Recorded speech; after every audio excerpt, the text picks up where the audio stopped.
वो अपनी दोनों आंखें खोलता है। जेके, मुझसे बर्दाश्त नहीं होता जब जया तुम्हारे करीब आती है और तुमसे बातें करती है।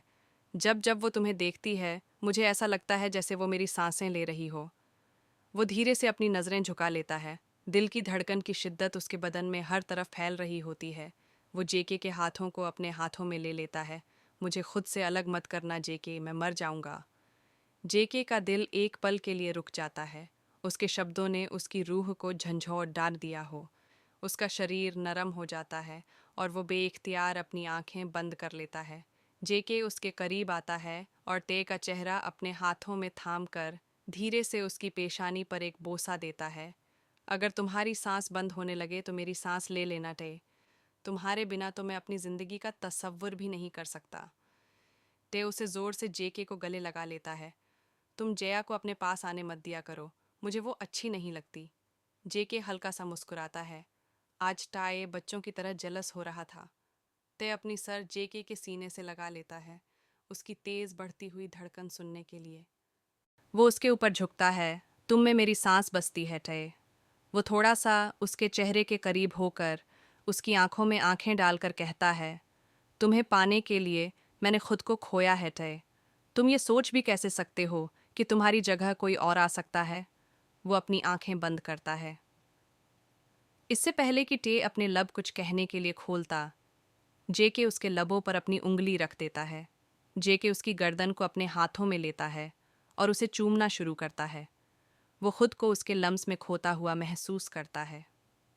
वो अपनी गहरी आवाज़ में कहता है, मेरी जिंदगी, मेरा जुनून हो तुम ते। तुम्हें नज़र भर के देख लेता हूँ तो दिल की धड़कन तेज़ होकर मुझे जिंदा होने का सबूत देती है। ऐसा लगता है दिल को धड़कने के लिए धड़कन दे गए हो। तुम्हारी कुर्बत में मेरी हर सांस जैसे तुम्हारे नाम का व्रत करती है और तुम्हारे बिना हर सांस अधूरी महसूस होती है। वो धीरे धीरे उसके गालों को अपने लबों से छूते हुए उसकी धड़कनों को तेज कर रहा था। वो धीरे धीरे उसके जिस्म को जिस्म के लिए तैयार करने लगता है और तय भी बिना किसी मज़ाहमत के उसके हर एक लम्स में बराबर साथ देता है। वो आगे बढ़कर उसके लबों को अपने लबों में लेता है और खुद को टाई की आगोश में दे देता है।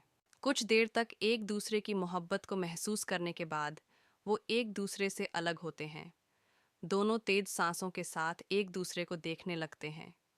जेके अपने होंठ साफ करते हुए कहता है, दिन ब दिन तुम मीठे होते जा रहे हो ताए। वो अपना सर थोड़ा पीछे झुकाता है और कहता है, तुम बस बहाने ढूंढते हो मेरे करीब आने के जेके। वो एक हाथ से उसे अपने करीब करते हुए मासूम लहजे में कहता है, ये राज तुम्हें कुछ जल्दी नहीं पता चल गया। वो अपने हाथ से टाई की टांगों पर हाथ चलाते हुए उसे तंग करने के अंदाज से देखता है। टे, इतनी जल्दी भी क्या? वो उसे हल्के से पीछे की तरफ धक्का देता है और बेड से उठकर कमरे में भागने लगता है। जेके जेके आंखों में शरारत लिए उसकी तरफ देखता है और एक उंगली से अपनी तरफ आने का इशारा करता है। टे लेकिन टे उसे तंग करने के लिए सोफे पर पड़ा कुशन उसकी तरफ उठाकर फेंकता है। जेके, टे, अगर मैंने पकड़ लिया तो यकीन करो मैं जान खा जाऊंगा। टे, मैं कोई खरबूजा हूं जो तुम खा जाओगे? जेके, ना, तुम तो चलता फिरता मील हो मेरे। वो अभी उसे पकड़ने में नाकाम हो रहा था। टे, पहले अपना मील को पकड़ के दिखाओ, बत्ते ना करो। वो धीरे धीरे सारे रूम में उसे घुमा रहा होता है।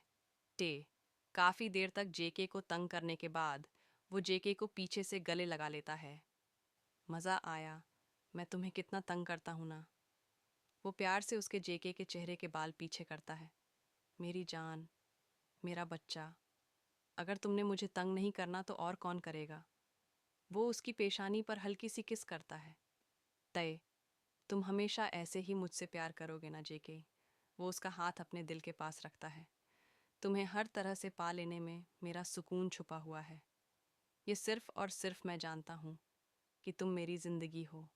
तय, उसकी बातों से टाई की हया की लाली उसके गालों पर फैल जाती है और उसके गाल लाल होने लगते हैं।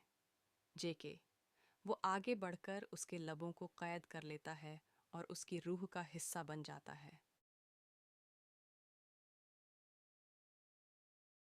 टे और जया को बर्दाश्त न करना पड़े। इसीलिए जेके दिन रात काम करके इस कॉन्ट्रैक्ट को जल्दी खत्म करना चाहता था। अगले कुछ दिन जेके जया से थोड़ी दूरी बनाकर रखता है, बस काम की हद तक उससे बात करने लग जाता है। उसकी अचानक इस बदलाव को वो अच्छी तरह महसूस करती है और इसीलिए वो टाई से और नफरत करने लग जाती है। कुछ दिनों बाद रात को ऑफिस से देर से घर आते ही जेके बचा हुआ काम खत्म करने के लिए मामूल के मुताबिक सीधा स्टडी रूम में चला जाता है, ताकि टे को उसकी वजह से परेशानी ना हो और वो सुकून से सो सके। जेके अभी अपने ऑफिस के काम में ही व्यस्त होता है कि अचानक स्टडी रूम का दरवाज़ा धीरे से खुलता है। तुम यहाँ पर हो, एक धीमी सी आवाज़ जेके के कानों में पड़ती है। वो पीछे मुड़कर देखता है तो पीछे जेया खड़ी होती है। वो एक कत्ल कर देने वाले अंदाज से उसकी तरफ बढ़ती है। अचानक उसकी लंबी नुकीली हील्स की आवाज़ से कमरे की खामोशी टूट जाती है। वो एक चाय का कप उसकी तरफ बढ़ाती है। जया, तुम इस वक्त यहाँ? वो चाय के कप को खुद से थोड़ा दूर करते हुए कहता है, इसकी ज़रूरत नहीं है मुझे। वो अपनी घड़ी पर वक़्त देखते हुए कहता है, क्यों? इतना काम करने के बाद थकान तो होती ही होगी ना? मैंने सोचा, क्यों ना तुम्हारी थोड़ी थकावट कम कर दी जाए। वैसे तो ये काम तुम्हारे पति का है, लेकिन क्या कह सकते हैं। उसे खुद से फुर्सत हो तो तुम्हारी तरफ ध्यान देना।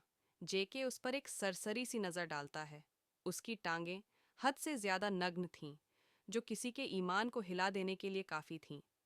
स्लीवलेस ड्रेस और डार्क रेड लिपस्टिक को देखकर वह अजीब महसूस करने लगता है। वह बिना जवाब दिए कीबोर्ड पर टाइपिंग जारी रखता है। जेके के सामने कुछ फासले पर पड़ी बुक शेल्फ से जया एक किताब उठाती है और जेके के सामने वाली कुर्सी पर बैठकर किताब पढ़ने का दिखावा करती है। हम काफ़ी दिलचस्प है ना जेके? कुछ भी कहूँ, तुम्हारा टेस्ट मुझे हर लिहाज से अच्छा लगता है, चाहे वो बुक्स की सिलेक्शन हो या। वो अपनी बात अधूरी छोड़ते हुए नज़रें झुकाकर उसकी तरफ देखने लग जाती है और अपने होठों को हल्के से काटती है। हाँ, अच्छी किताब है, वो एक नज़र किताब के लेबल पर डालते हुए कहता है और कीबोर्ड पर टाइपिंग जारी रखता है। तुम भी ना, सच में कितने मासूम हो, वो हल्की सी मुस्कान के साथ कहती है। नहीं, मैं किताब की नहीं, आज की रात की बात कर रही हूँ। कितनी तन्हा मगर रंगीन, वो उसकी तरफ देखते हुए कहती है। आज तो मौसम हद से ज़्यादा ही रोमांटिक हो रहा है, बाहर देखो तो ज़रा, बारिश हो रही है। शायद। वो लैपटॉप पर काम करते हुए बेध्यानी में एक सीरियस और कोल्ड टोन में जवाब देता है।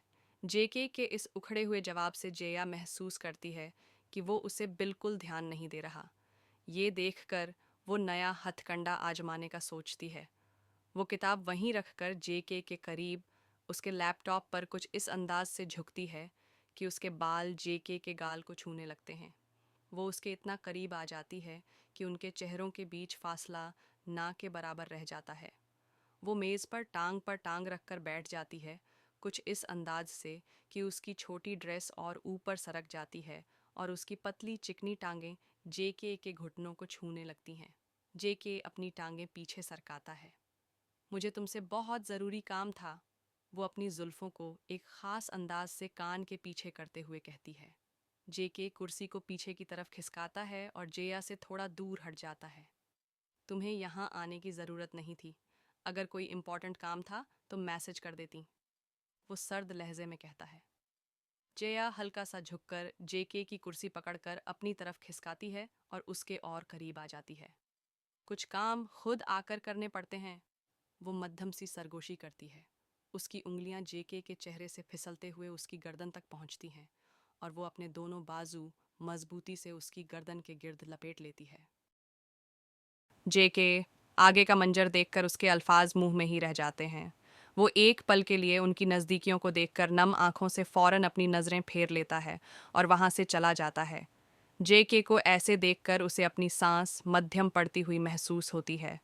वो मुश्किल से दीवार के साथ टेक लगाकर अपनी आंखें बंद किए अपने आंसू बहा जाने देता है। वो उसके बाजू पीछे हटाने की कोशिश करता है। ये क्या बदतमीजी है, हद में रहो अपनी।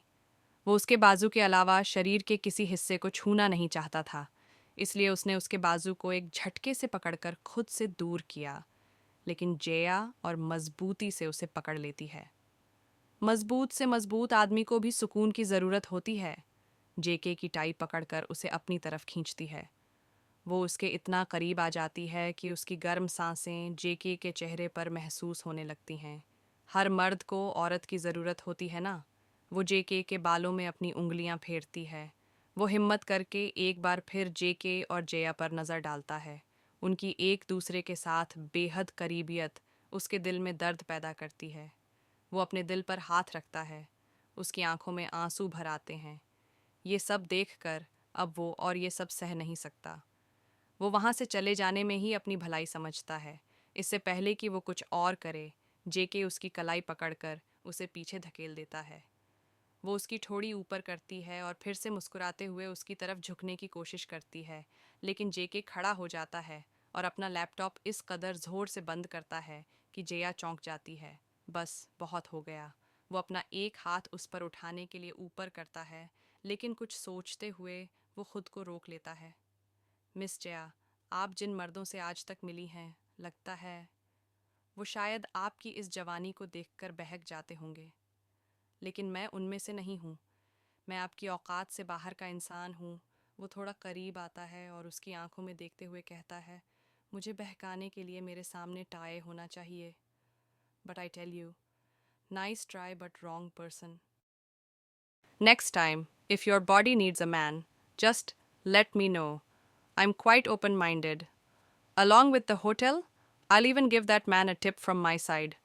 After all, we are business partners. जुबान संभाल कर। तुम मेरी बेइज्जती कर रहे हो, वो भी सख्त लहजे में गुस्से से कहती है। वाह! वो तालियां बजाते हुए कहता है, तो आपको बेइज्जती भी महसूस होती है? वाकई, वाह! वो तंजिया मुस्कान के साथ कहता है। I know a lot of such men who deceive their partners for the sake of the body. If you need a number, let me know. I can help you quite a lot. After all, in this society, there is a shortage of both men and women.